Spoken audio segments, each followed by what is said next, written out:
सहनाववतु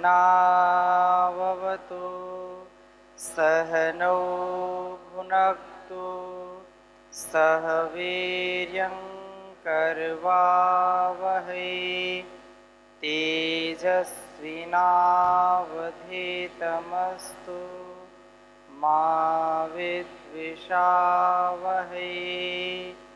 ओम शांति शांति शांति।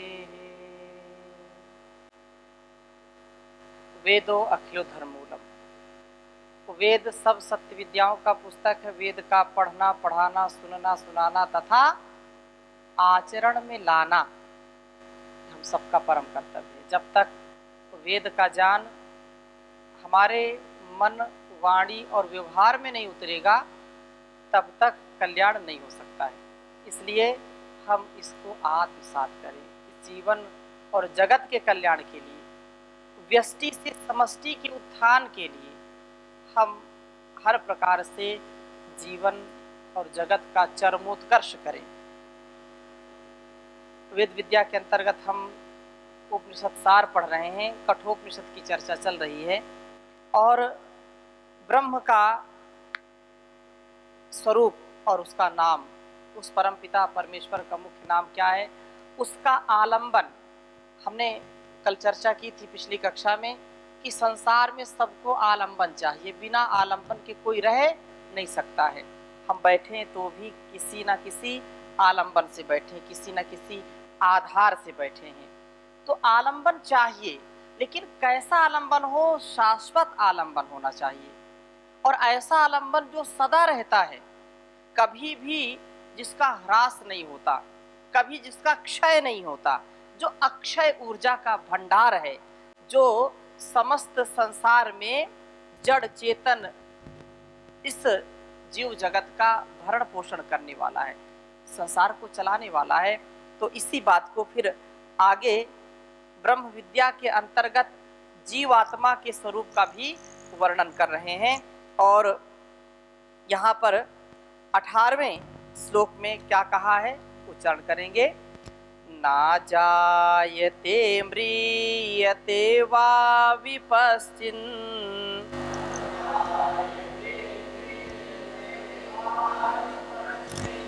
नायं कुतश्चिन्न बभूव कश्चित्।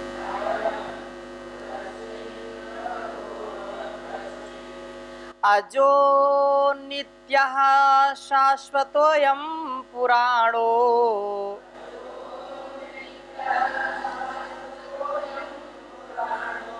ना हन्यते हन्यमाने शरीरे।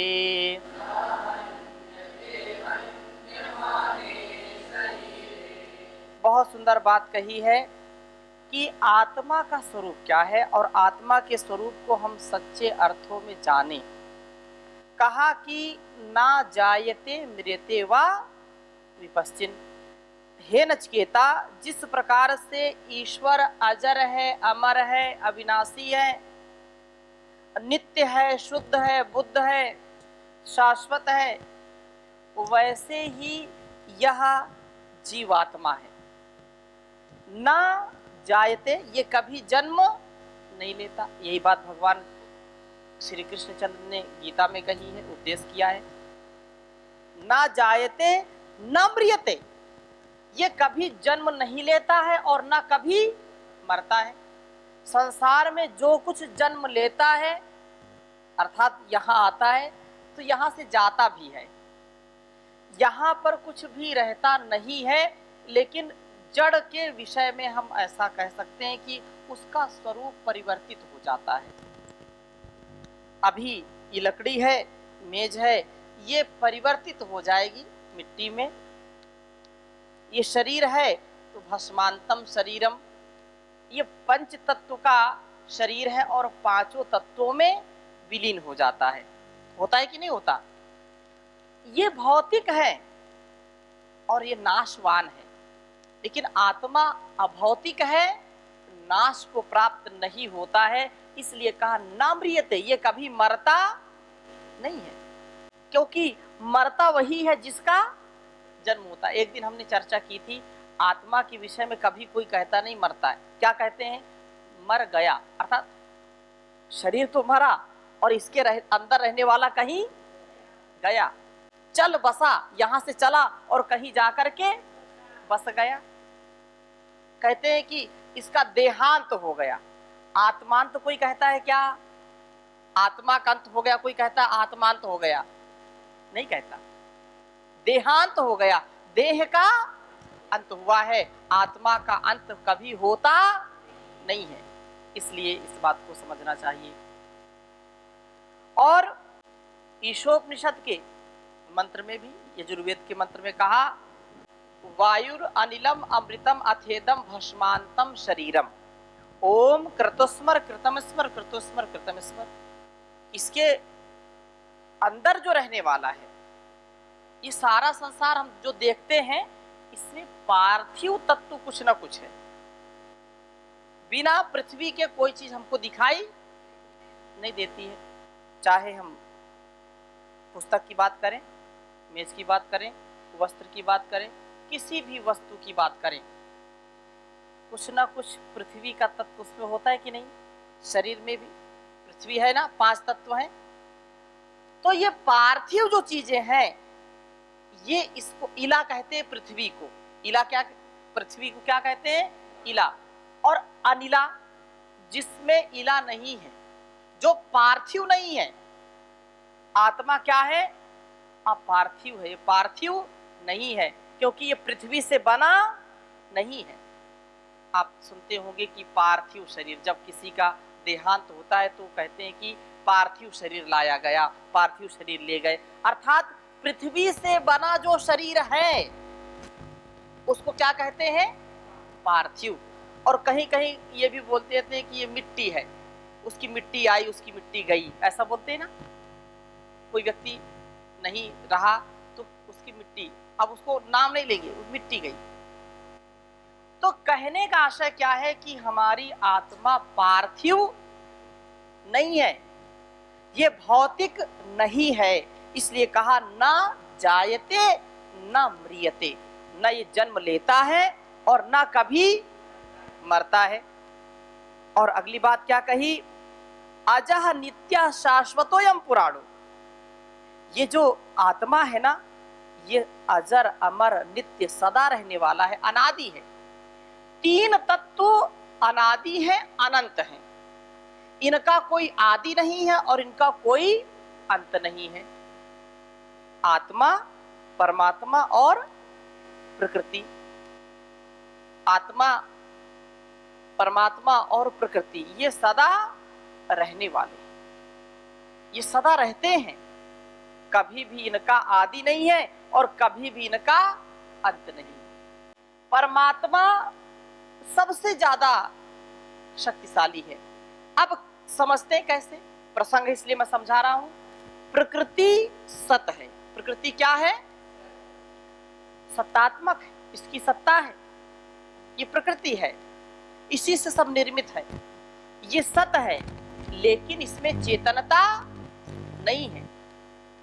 शरीर है, यदि आत्मा ना हो तो इसमें चेतनता आएगी क्या? कितना सुंदर शरीर हो, कितना पहलवान हो, कितना बलवान हो, कितना बुद्धिमान हो, यदि आत्मा नहीं होगी शरीर में तो शरीर किसी काम का है क्या? किसी काम का। शरीर तो है, सत्ता उसकी है, लेकिन किसी काम का नहीं है। सत है लेकिन चित्त नहीं है। अब एक गुण आत्मा में अधिक है, प्रकृति में केवल एक गुण है। क्या है वो? सत है, वो सत है। और आत्मा सत और चित है। आत्मा क्या है? सत और चित है। सत्ता भी उसकी है और चेतन है। वो क्या है? वो चेतन है। वो अगले क्रम में आएगा। सत और चित है। परमात्मा अजर है, अमर है, विनाशी है, घट घट का वासी है, सर्वव्यापक है, सर्वंतर्यामी है, सर्वशक्तिमान है, सर्वज्ञ है। लेकिन आत्मा सर्वज्ञ नहीं, सर्वव्यापक नहीं है। और अगली बात क्या है? सत और चित दो इसमें गुण हैं। आनंद नहीं है, आनंद इसमें नहीं है। इसलिए परमात्मा में सत्ता है, उसमें व्यवस्था है, उसमें चेतनता है और उसमें आनंद है। इसलिए उसको सत चित आनंद कहते हैं, सच्चिदानंद कहते हैं। परमात्मा को क्या कहते हैं? सच्चिदानंद। वो परमात्मा सच्चिदानंद है। तो यहाँ पर आत्मा की चर्चा चल रही है। प्रसंग में मैंने थोड़ी सी बात कही आपके सामने। कहा है कि यह अजह नित्य शाश्वतम पुराणो, जिनका यह मत है कि पंचभूतों के संयोग और वियोग से शरीर में चेतनता आ जाती है और नष्ट हो जाती है, यह मत सर्वथा ही युक्ति प्रमाण शून्य है, अवैधिक है। क्योंकि एक समय ऐसा आता है जब पंचभूत और इंद्रियों के गोलक आदि सभी विद्यमान होते हुए भी न यह शरीर चलता है, न देखता है, न सुनता है, तो किसी काम का नहीं। इसका तात्पर्य यह है कि कोई ना कोई शक्ति है, जब शरीर में प्रवेश करती है, शरीर के अंदर होती है चेतनता, तभी यह शरीर काम करता है, अन्यथा कर नहीं सकता। इसलिए और अगली बात कि ना हन्यते हन्य माने शरीर, यह भी एक बड़ी बात। शरीर के नाश के साथ उसका नाश नहीं होता। ना हन्यते हन्य माने, शरीर को कोई कितना भी क्षत कर दे, उसको नष्ट कर दे, जला दे, काट दे, सुखा दे, गीला कर दे, लेकिन आत्मा को इसमें कोई भी प्रभाव पड़ता नहीं है। नैनम छिन्नन्ति शस्त्राणि नैनम दहति पावका न चैनम क्लेद्यन्त्यापो न शोषयति मारुतः। ये जो आत्मा है ना, ये ऐसा तत्व है, ना इसको कोई अस्त्र शस्त्र काट सकता है, ना कोई जला सकता। नैनम दहति पावकः, कोई भी अग्नि इसको जला नहीं सकती। और ना चा क्लेद्यन्त्यापो न शोषयति मारुतः, इसको कोई भी जल गीला नहीं कर सकता और कोई भी हवा इसको सुखा नहीं सकती। इसलिए कहा कि संयोग और वियोग किसी भौतिक पदार्थ में होते हैं, अनेक परमाणुओं का संघात होता है। जीवात्मा और परमात्मा में कोई परमाणुओं का संघात नहीं होता है। इस बात को हमेशा याद रखना चाहिए। जितना भी हमको यह जड़ और चेतन के रूप में दिखाई पड़ता है, क्योंकि चेतन हम ही तो चेतन दिखाई पड़ेंगे, लेकिन आत्मा तो दिखाई नहीं पड़ती ना। आत्मा दिखाई पड़ती है क्या? लेकिन हम जब क्रिया करते हैं तो लगता है कि चेतनता है इसमें। हाथी चलता है तो लगता है चेतनता है। अब इसका तात्पर्य नहीं कि हाथी है तो उसकी बड़ी आत्मा होगी और चींटी है तो उसकी छोटी आत्मा होगी, ऐसा कोई परिमाण नहीं होता है। लेकिन चेतनता है तो जड़ और चेतन के रूप में जो हम देखते हैं, उसमें एक एक अणु परमाणुओं से सारा निर्माण होता है कि नहीं होता? जैसे ये वस्त्र मैंने पहन रखा है और इसमें एक एक रेशा, एक एक धागा, एक एक तंतु है, बहुत बारीक तंतु है, और ये पूरा तंतु मिलकर के ये पूरा वस्त्र बन जाता है। बनता है कि नहीं बनता? जिस घर में, जिस हम महल में रहते हैं, मकान में रहते हैं, एक एक कण से बना है कि नहीं? बोलिए। एक एक कण से पूरा महल तैयार होता है।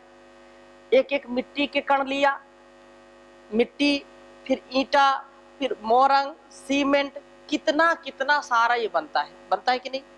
ये सब संघात से बनता है, संयोग से बनता है। लेकिन आत्मा परमात्मा किसी के संयोग से बनते नहीं। एक एक रेशे को निकालते जाइए तो वस्त्र नहीं रहेगा कि रहेगा? नहीं रहेगा। एक एक पेज निकाल दीजिए, फिर कोई इसको पुस्तक कहेगा क्या? 100-200 पेज हो, 1000 पेज हो तो उसको हम बोलते हैं, 50 ही पेज हो तो बोलते हैं पुस्तक है। और उसका एक एक पेज निकाल के कोई फेंक दे तो कोई पुस्तक कहेगा क्या? नहीं कहेगा। इसलिए जो कुछ भी हम देखते हैं इस संसार में सब संघात से बने हैं, सब संयोग से बने हैं, परंतु आत्मा और परमात्मा कभी कोई भी संयोग इनको बनाता नहीं है। इसलिए ये बात कही है कि यह परमाणुओं के संघात से उत्पन्न नहीं होने वाले। तीसरी बात यह कि भौतिक पदार्थ साकार और विनाशशील परतंत्र होते हैं, ईश्वर और जीव दोनों साकार रहित हैं। जब साकार नहीं तो विनाश का भी कोई प्रश्न नहीं है। जो साकार है, संयोग है जिनमें, उनमें वियोग होगा और वो नष्ट होंगे। जब वो साकार नहीं है, भौतिक नहीं है, तो उनके विनाश का कोई प्रश्न नहीं है। और इस प्रकार से विनाश रहित जीव कर्म करने में स्वतंत्र है और फल ईश्वर के अधीन होता है। चौथी बात समझनी चाहिए कि ईश्वर और जीव सृष्टि रचना में उपादान करना भी नहीं है, अर्थात यह जो, क्योंकि उपादान कारण जड़ होता है परमाणु, परमात्मा में कोई ऐसा बोले कि इसका उपादान कारण क्या है, ऐसा हो नहीं सकता। जीवात्मा इसका भोगता है और सृष्टि भोग्य है, ऐसा निश्चय से जानना चाहिए। प्रत्येक कार्य का कोई ना कोई कारण होता है कि नहीं होता? होता है। ये फर्नीचर बना है तो इसका कारण क्या है, इसका उपादान कारण क्या है? जैसे मिट्टी का एक पिंड होता है, उपादान कारण होता है वो मिट्टी। अब उससे कुंभकार जो होता है वो निमित्त कारण होता है, वो बनाता रहता है। अब एक ही मिट्टी है और उस सैकड़ों हजारों प्रकार के बर्तन बना देता है कि नहीं? तो उपादान कारण तो वो है। लेकिन परमात्मा का कोई उपादान कारण बताए कि ये मिट्टी से बना है या किसी जल से बना है, किसी वायु से बना है। परमात्मा का और आत्मा का कोई उपादान कारण नहीं है, इसलिए इस बात को कहा है। और इसी प्रसंग को आगे बढ़ा रहे हैं।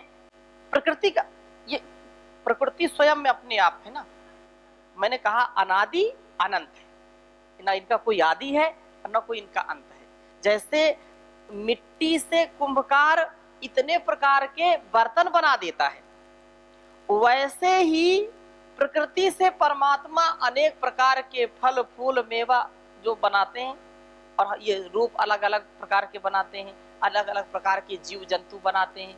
ये प्रकृति है, मूल प्रकृति। जैसे मिट्टी उसका, कुंभकार का मूल स्रोत है, मिट्टी नहीं होगी तो बर्तन नहीं होंगे। वैसे ही प्रकृति परमात्मा के द्वारा जो है अलग अलग रूपों में दिखाई पड़ती है। प्रकृति ही अलग अलग रूपों में परमात्मा के द्वारा निर्मित दिखाई पड़ती है। प्रकृति, प्रकर्षण कृति, जो अच्छी प्रकार से जिसको बनाया है परमात्मा ने, वही प्रकृति है। और जो हम गड़बड़ करते हैं वो विकृति हो जाती है। गड़बड़ करते हैं कि नहीं? बना तो सकते नहीं, तो बिगाड़ने में तो नंबर 1 है, हा? नंबर 1 है बिगाड़ने में, बना नहीं सकते तो कम से कम कुछ तो सही। तो इस दृष्टि से कहा, आगे कहा, बहुत सुंदर प्रसंग है। हंता चिन्मन्यते हंतुम हतश्चिन्मन्यते हतम उभौ तौ न विजानीतो नायं हन्ति न हन्यते। हंता चिन्मन्यते हंतुम हतश्चिन्मन्यते हतम उभौ तौ न विजानीतो नायं हन्ति न हन्यते। बहुत सुंदर बात कही है कि हे नचिकेता, हंता चिन्मन्यते हंतुम। यही बात भगवान ने गीता में कही है कि हंता चिन्मन्यते हंतुम, कि जो मारने वाला जीवात्मा को यह समझे कि मैंने मार दिया। कोई बोले कि मैं जीवात्मा को मार दिया, और मरने वाला यह भी समझता है कि मैं मर गया। ऐसा लोक में होता है ना कि मैंने इसको मार दिया, और जबकि वो जानता नहीं है कि आत्मा कभी मरती नहीं है, लेकिन वो प्रसन्न हो जाता है कि मैंने इसको मार दिया। और वो व्यक्ति समझे कि हाय हाय मैं तो मर गया, मैं मर गया। तो उभौ तौ न विजानी, तो वो दोनों नहीं जानते इस रहस्य को दोनों नहीं जानते। अच्छा, इस बात को समझना चाहिए कि व्यक्ति को जो है छोटी छोटी एक जो ईशोपनिषद का मंत्र है, असुरिया नाम ते लोका अंधेन तमसा वृता तास्ते प्रेत्यापि गच्छन्ति ये के चा आत्मनुजना। आत्महंता, आत्महनन। आत्महनन क्या है? आत्म अनुकूल आचरण ना करना, अपने अंतर आत्मा की पुकार को न सुनना, उसकी प्रेरणा को न सुनना, यही आत्महत्या है। ये क्या है? अब आत्महत्या कोई जान से मर जाए, बिल्कुल फांसी लगा ले, तो वही आत्महत्या ना। आत्महत्या क्या है? क्योंकि एक तथ्य सत्य सामने हमारे है कि कभी आत्मा मरती नहीं है, ये प्रथम सत्य है।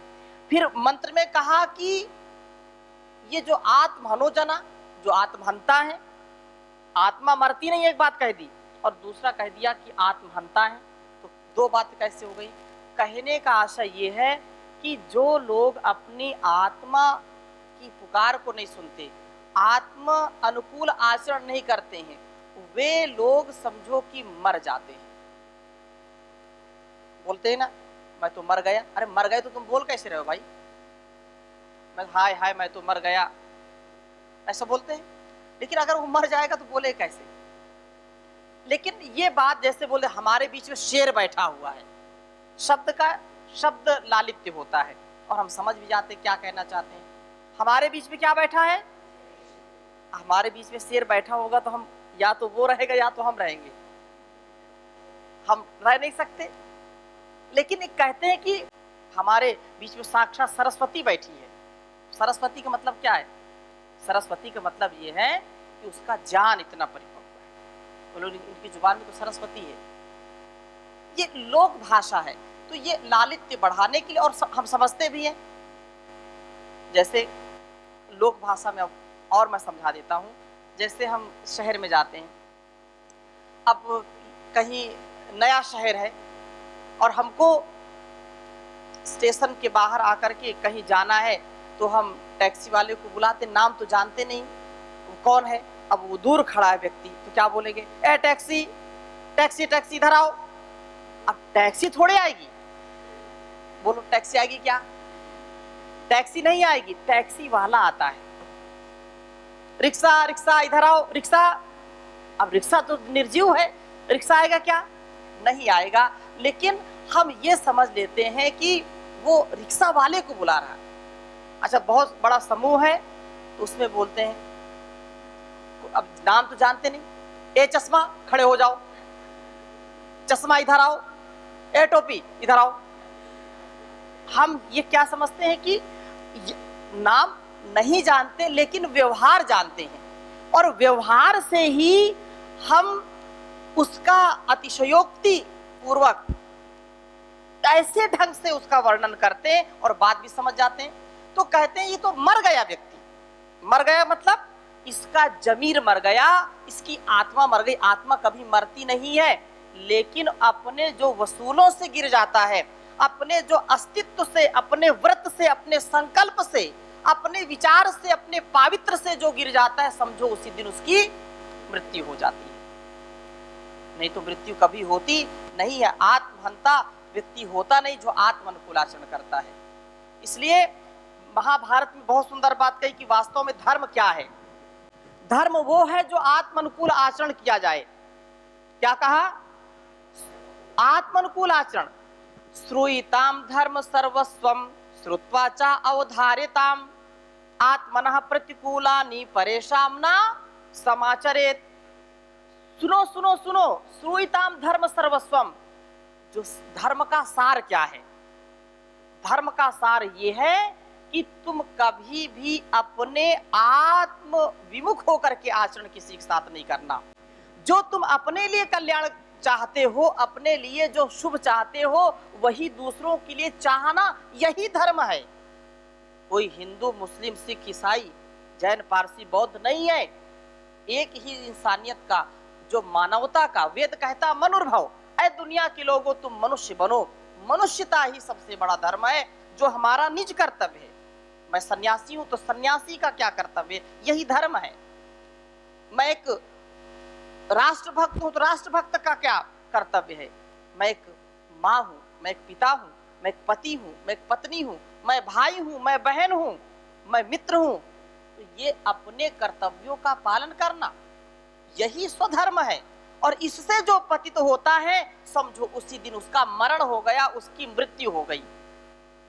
वह शक्ति हमें दो दया निधे, कर्तव्य मार्ग पर डट जामे, पर सेवा पर उपकार में हम निज जीवन सफल बना जामे। हम दीन दुखी निबलों विकलों के सेवक बन संताप हरे, जो हैं अटके भूले भटके उनको तारे खुद तर जावे। वह शक्ति हमें दो दया निधे, कर्तव्य मार्ग पर डट जामे। छल दंभ द्वेष पाखंड झूठ अन्याय से निश दिन दूर रहे, जीवन हो शुद्ध सरल अपना, शुचि प्रेम सुधारस बरसावे। वह शक्ति हमें दो दया निधे, कर्तव्य मार्ग पर डट जामे। निज आन मान मर्यादा का प्रभु ध्यान रहे, स्वाभिमान रहे। जिस राष्ट्र में हमने जन्म लिया, बलिदान उसी पर हो जावे। वह शक्ति हमें दो दया निधे, कर्तव्य मार्ग पर डट जावे, कर्तव्य मार्ग पर डट जावे। तो ये जो स्वकर्तव्य है, स्वधर्म है, यही आत्मानुकूल आचरण ही हमारा जीवन है और आत्मा कभी मरती नहीं है। और इन्हीं शुभकामनाओं के साथ, शुभ भावनाओं के साथ आज की कक्षा को यहीं पर विराम देते हैं। शेष चर्चा अगली कक्षा में करेंगे।